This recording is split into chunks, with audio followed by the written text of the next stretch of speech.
The April 26, 2010 meeting of Agenda Charter Committee will now come to order. Will the clerk please call the roll? Mr. Barker? Here. Mr. Eckel? Here. Mr. Esposito? Here. Mr. Howland? Here. Chairman Yulovich? Here. Is there anyone signed up for the public forum?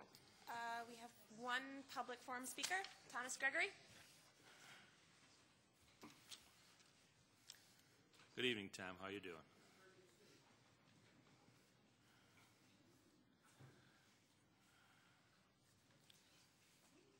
Well, seeing that we don't have anybody back in the gallery, I guess I can say, Mr. Esposito, I'm speaking to your motion.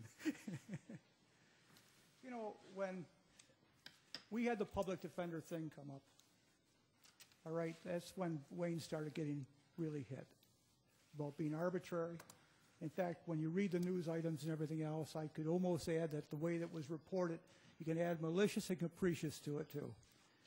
Arbitrary means that something is done without a reason or a justification. I do a lot of study in law as of late, not liking it, but I do it nevertheless.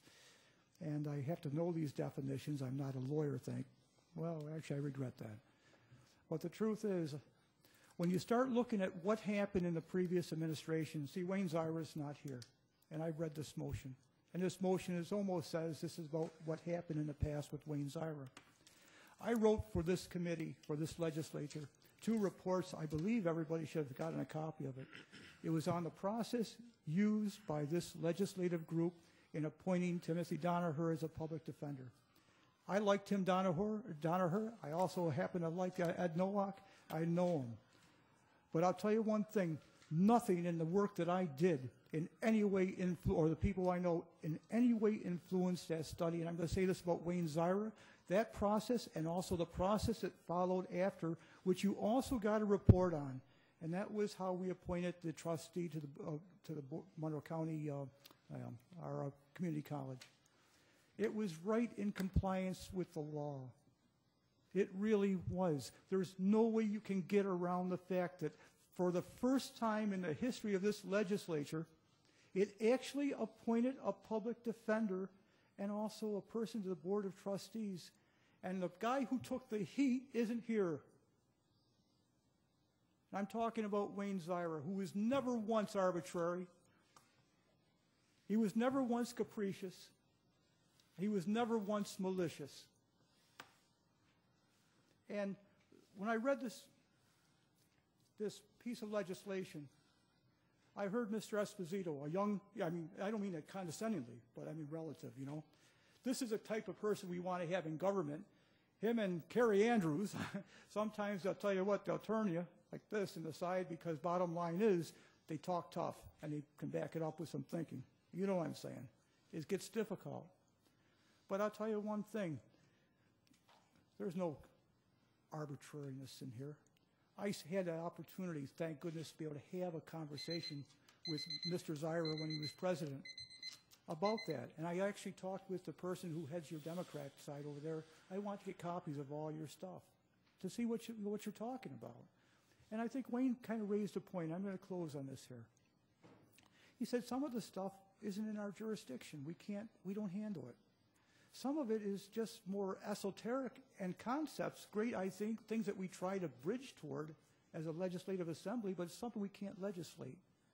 And then when it comes to Mr. Adair, which I see him sitting over there with his head down, wishing I'd get away from this microphone, you know, but I'm teasing you, Jeff. But the bottom line is if we take discretion away from the president of our legislature, the discretion that says, well, this isn't going to fly. Why don't we bring this back? Why don't we sidebar some? Why don't we try another means like this kind of like building bridges between each other rather than jamming it down your throat and making accusations like this, arbitrary? You know, let's not limit the power of our president. His purpose here under another article in our county charter is to maintain the decorum and the efficiency of this legislative unit. And I would just want to speak to your piece of legislation on that view, okay? I'm grateful that you're a legislator, Mr. Esposito, but I don't think this is proper. Thank you very much. Thank you, Mr. Gregory. Is there anyone present who has not signed to speak that would like to address the committee at this time? Seeing no one in the gallery, I guess there won't be. The next item on the agenda is approval of the minutes. You have the March 22nd, 2010 minutes before you. They will stand approved unless the clerk is notified of any changes by the end of the day.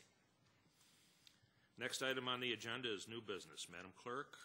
Referral 10-126, assuring equal representation in the legislative process. Would you like to move it? Yes, I'm sorry, yes. Moved by Legislator Esposito, seconded by Legislator Eckel. Mr. Esposito. Thank you, Mr. Chairman. Sorry, skipping a step. Well, thank you very much for the opportunity to speak on my referral today.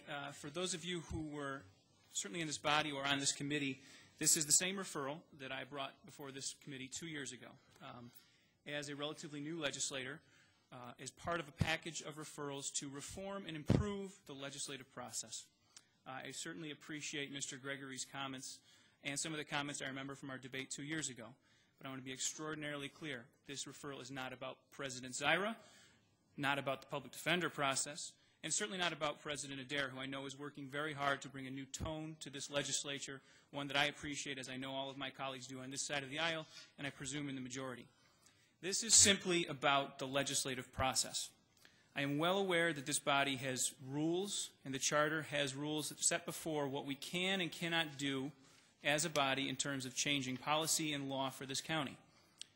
However, given the nature of the way the legislative monthly committee cycle is set up, the fact that a president can, for any reason, however justified or however arbitrary, block the introduction of a piece of legislation without any notification so that it is suddenly not in the packet the next day and therefore cannot be considered at all for the next month is simply unacceptable in my opinion.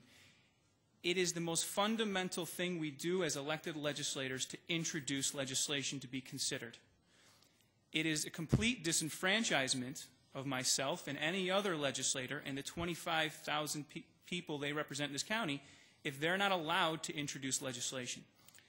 This referral does not change the fact that there are certain types of referrals and changes and law proposals that would not be acceptable for this body. However, it just takes the power away from one individual who does not have to discuss his reasoning in public and simply puts it in the hands of committees like this one, the committee members, and specifically the committee chairman, so that they can have the jurisdiction to determine if a piece of legislation, before it gets voted on, is not acceptable or germane to the rules of this body. That's all this does. And the only reason I allude to the past in the referral is because that's the best indicator of figuring out where we've gone wrong and what we need to do to change in the future. There's been, since 2005, almost 50 referrals rejected. All of them have been by the Democratic side of the aisle. Since I've been a legislator, there have been 17. Again, all as Democrats, myself included, Mr. Eckel included. And they're not on always controversial issues like the public defender. They're not all politically charged. They're often just conveniently dumped and distributed or discarded from the process before committees and myself, the person who's bringing the motion on behalf of my constituents, even have an opportunity to discuss it. That's just not right. That's not what we were elected to do. And this referral simply makes an attempt to change it so that these committees and the committee chairman are more empowered to determine the rules of this legislature. Thank you, Mr. Chairman. I encourage all my colleagues to vote for it so we can advance this to a full legislature next month. Thank you. Any further discussion? Legislator Eckel. Thank you, Mr. Chairman. To add to what my colleague has said, the other thing we do not even have a chance to do if we have a referral rejected for one reason or another is to defend the reason for rejection or to even hear about it before the packet's even out. We can't even come before you and say, well, okay, you have a problem with the budget statement, say. We're working on that. Or we can't even do that. Or a similar as. How is that similar as? We rarely get an explanation. This is just seen as similar as. And being able to defend and say, well, it's not similar as for these reasons. This attempts to address that. This legislation attempts to allow us to at least discuss why we feel that that is a wrong decision by the president. And I agree. I urge my colleagues to support this legislation, bring it to the full legislature, so we can vote on it as a body. Thank you. Any other discussion? All those in favor signify by saying aye. Aye. Opposed? Opposed. Motion fails 2-3. Next item.